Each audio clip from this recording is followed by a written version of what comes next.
Hello dear students, very welcome to all of you. Today let's discuss some general characters of phylum Mollusca. Okay? इसके पहले भी बहुत सारे phylums के general character हम discuss कर चुके हैं. आज हम फाइलम मोलस्का के जनरल कैरेक्टर्स डिस्कस करते हैं. Okay? Now what is the meaning of word Mollusca? Mollusca word आता है मोलिस वर्ड से. मोलिस वर्ड का मतलब होता है सॉफ्ट. ठीक है, तो all those animals which are soft bodied are included in this group और studied in this phylum. Okay, यानी मोलस्का में वो सारे एनिमल्स पढ़े जाते हैं जो कि सॉफ्ट बॉडीड होते हैं. ठीक है, क्योंकि मोलस्क वर्ड का मतलब ही होता है सॉफ्ट या मोलिस. तो वो सारे एनिमल्स जो सॉफ्ट बॉडीड हैं they are studied in phylum Mollusca. ये हायर इन्वर्टिब्रेट्स होते हैं. इन्वर्टिब्रेट्स का मतलब जिनमें वर्टिब्रल कॉलम या बैकबोन नहीं पाई जाती है. ठीक है, now let's study some of the general characters of the phylum. सबसे पहले first of all they are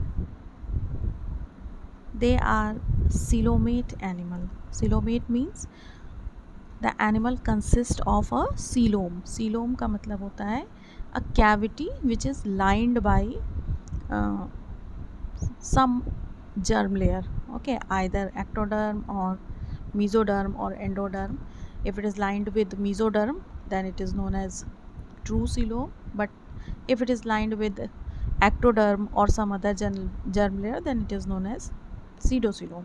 So they are coelomate animals. That means coelom is present in their body and without visible segmentation. Visible segmentation means body के ऊपर से आपको कोई segmentation नहीं दिखाई देगा. You cannot see any segmentation from the top of body. कोई visible segmentation नहीं है. Then their body consist of a head, a foot and a visceral mass known as hump. 3 चीज़ों से मिलकर बॉडी बनी होती है, head, foot and hump. Hump या visceral mass. Hump is known as कुबर. कुबर लाइक स्ट्रक्चर को हम्प कहा जाता है. Now the skin of the visceral mass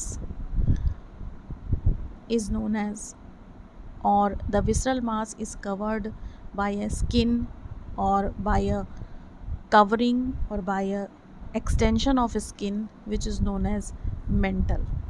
ठीक है, तो मेंटल क्या है? जो विसरल मास वाला पोर्शन है एनिमल का, हम्प वाला पोर्शन है, उसको कवर करते हुए एक स्किन का एक्सटेंशन पाया जाता है उसके ऊपर, उसको कवर करता हुआ पूरी तरीके से, जिसको कि हम मेंटल कहते हैं. ठीक है, mantle is extension of skin. Now this mantle secretes the shell. जो बॉडी, क्योंकि ये सॉफ्ट बॉडीड एनिमल है इसलिए इनके बॉडी के ऊपर क्या पाया जाता है? शेल पाया जाता है. कैलकेरियस शेल होता है जो कि इनको सॉफ्ट बॉडी को अंदर प्रोटेक्ट करके रखता है. So and this shell is secreted by the mantle. इस शेल को सिक्रीट करने का काम मेंटल करता है. ठीक है, और इस मेंटल के अंदर, इस मेंटल के नीचे एक कैविटी प्रेजेंट होती है जिसको मेंटल कैविटी कहते हैं. ठीक है, तो शेल के अंदर क्या प्रेजेंट है? शेल के अंदर एनिमल की बॉडी प्रेजेंट होती है, यानी शेल के नीचे जो है वो मेंटल प्रेजेंट होता है, और मेंटल में mantle encloses a cavity which is known as mantle cavity. Mantle में एक कैविटी प्रेजेंट होती है जिसको मेंटल कैविटी कहते हैं. Then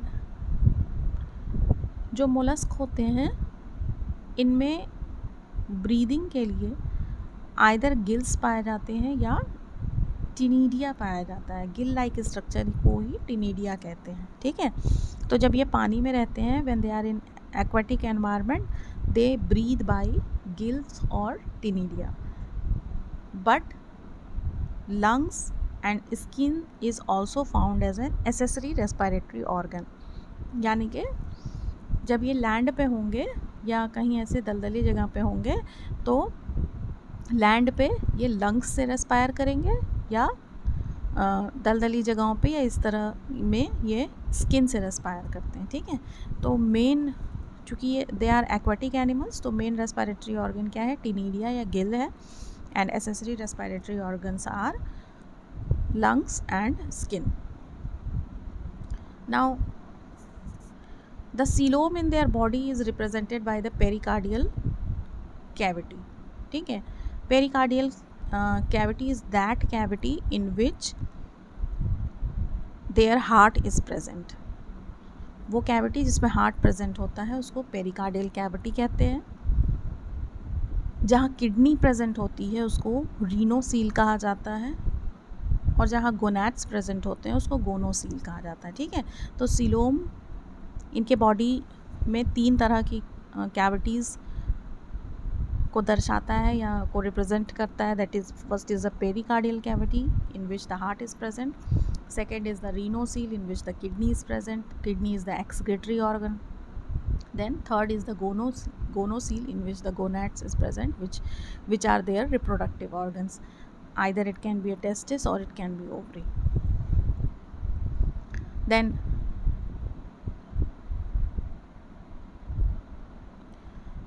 in the body of molluscan there are 3 openings which open outside the body, and these openings are anus, the rhinopore and the gonopore.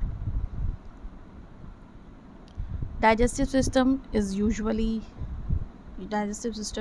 have a large digestive gland present in their digestive system, which is known as hepatopancreas, which helps in digestion, absorption and storage of food. So this is one of the important characters, that they have a large digestive gland present which is known as hepatopancreas. And hepatopancreas का function क्या है? It helps in digestion, absorption and storage of the food. Okay, now some more characters, like their vascular system is made up of a heart, and heart has 2 auricles and a single ventricle. Okay, vascular system is made up of a heart, blood vessels and the sinuses. ठीक है, vascular system या जिसको आप circulatory system कहते हैं, ये जिन structure से मिलकर बना है उसमें पहला स्ट्रक्चर है हार्ट, देन सेकेंड स्ट्रक्चर क्या है, blood vessels, and third structure है साइनसेस. इसका जो हार्ट होता है इसमें 2 ऑरिकल्स और सिंगल वेंट्रिकल प्रेजेंट होता है. मोलस्क की बॉडी में जो रेस्पिरेटरी पिगमेंट पाया जाता है वो मेजॉरिटी ऑफ केसेस में it is haemocyanin. Rare cases में it is haemoglobin.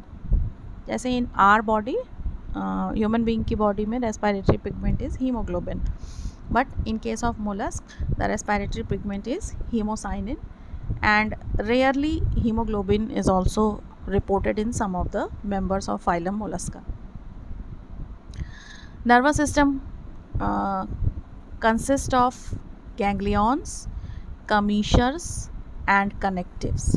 Now what are ganglions, commissures and connectives?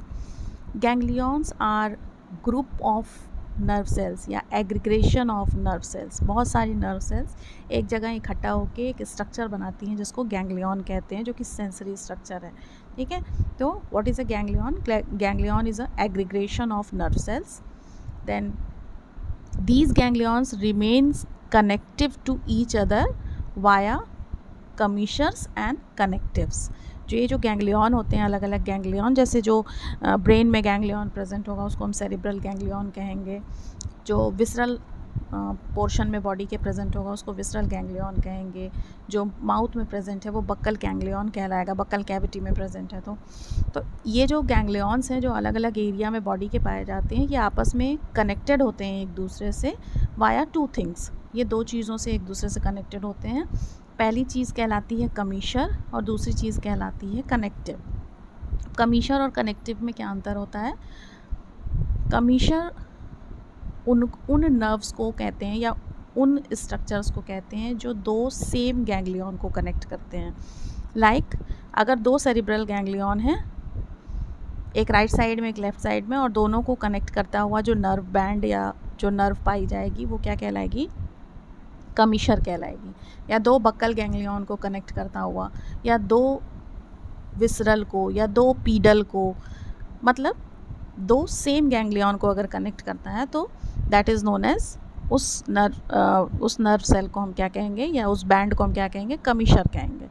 But अगर दो डिफरेंट गैंग्लियंस को कनेक्ट करता होगा, लाइक एक तरफ एक एंड पे सेरेब्रल गैंग्लियन हो, दूसरे एंड पे पीडल गैंग्लियन हो, या एक एंड पे बक्कल गैंग्लियन हो, दूसरे एंड पे सेरेब्रल गैंग्लियन हो, तो दो अलग अलग गैंग्लियन को जो कनेक्ट करता है, जो नर्व कनेक्ट करती है, उसको हम क्या कहते हैं, उसको हम कनेक्टिव कहते हैं। ठीक है, तो nervous system is composed of ganglions, commissures and connectives. Then जो सेंस ऑर्गन्स होते हैं इनमें, ये बहुत ही वेल डेवलप्ड होते हैं। वेल डेवलप्ड सेंस ऑर्गन्स पाए जाते हैं अलग अलग एनिमल्स में। अलग अलग टाइप के सेंस ऑर्गन्स जो वो रिपोर्ट किए गए हैं। रिप्रोडक्शन ऑलवेज सेक्सुअल होता है इनमें, सेक्सेस सेपरेट होते हैं, और usually life cycle include a larval stage, that is indirect development पाया जाता है। यानी कि डेवलपमेंटल पीरियड में कुछ लार्वल स्टेजेस पाए जाते हैं। ये larval stages either they can be trochophore larva, veliger larva और ग्लोचिडियम लार्वा। ठीक है, ये तीन तरह के लार्वा हैं जो कि मोलस्कन एनिमल के लाइफ साइकिल में पाए जाते हैं। कोई ज़रूरी नहीं है कि एक एनिमल के लाइफ साइकिल में तीनों लार्वा पाए जाएंगे। ठीक है, आइदर ट्रोकोफोर पाया जा सकता है, या वेलेजर हो सकता है, या ग्लोचिडियम हो सकता है। ठीक है, अगर इनडायरेक्ट डेवलपमेंट है तो in some of the animals और in some of the members of phylum Mollusca direct development भी पाया जाता है, मतलब life cycle does not include any larva. Okay, तो if the development is indirect, then it includes either of the three larvae, that is trochophore, veligere and glochidium. Kidneys जो है ये really मतलब सिलोमोडक्ट में होते हैं, मीन्स किडनी जो है वो सिलोम लाइक स्ट्रक्चर के अंदर जो है वो प्रेजेंट होती है। ठीक है, इसके अलावा जनरली मोलस्कन क्या हैं, they are abundant in sea water। ठीक है, ये abundant होते हैं सी वाटर में या फ्रेश वाटर में। ठीक है, पर इनमें से कुछ ऐसे भी होते हैं जो कि लैंड पे भी पाए जाते हैं, एम्फीबियस नेचर के होते हैं mollusc. Some of the mollusc are amphibious nature, like Pila. Pila is one of the very good example of this amphibious nature. Amphibious nature का मतलब, एम्फीबिया कैसे किस नेचर के होते हैं, एम्फीबिया उस नेचर के होते हैं कि वो पानी में भी रह सकते हैं और वो लैंड पर भी रह सकते हैं, वो दोनों जगह सर्वाइव कर सकते हैं। ऐसे एनिमल्स एम्फीबियस कहलाते हैं। ठीक है, तो some of the mollusc are also amphibious nature, like for example one I told you Pila. Pila is of amphibious nature, मतलब ये पानी में भी रहता है and it can also survive on land. तो दोनों जगह रहने के लिए इसको two types of respiratory organs की ज़रूरत पड़ती है। जब ये पानी में रहता है इट रेस्पायर्स फ्रॉम टिनिडिया, एंड जब ये लैंड पे आता है तो इट रेस्पायर्स फ्रॉम लंग्स। ठीक है, and skin is one of the accessory organ. Okay, so ये बहुत ही एक पिक्यूलियर फीचर है मोलस्कन एनिमल्स का, फ्यू मोलस्कन एनिमल्स का। सारे इस नेचर के नहीं होते, but few molluscans are of amphibious nature, वो एम्फीबिया की तरह नेचर के होते हैं। दैट मीन्स कि they can also live in water as well as they can also live in on land. Okay, so that's all about and few examples of this phylum. First of all, I have told you one of the examples are Pila, then second is Unio, then octopus, sepia, loligo. Okay, octopus, these are all examples of some of the examples of members of phylum Mollusca. Okay, इसके अलावा भी बहुत सारे animals हैं इसमें आते हैं। वो सारे एनिमल्स जो कि सॉफ्ट बॉडीड होते हैं are kept under this phylum mollusca. Okay, so that's all about the general characters of phylum mollusca. I hope you understand all the characters. आपके समझ में आ गई होगी मेरी बात। जो बहुत important characters थे इसके वो हमने आज डिस्कस किए हैं। एंड अगर कुछ आपके समझ में ना आया हो यू कैन आस्क मी, और अगर बात मेरी समझ में आ गई हो then please do like and share the video and subscribe the channel. Thank you so much.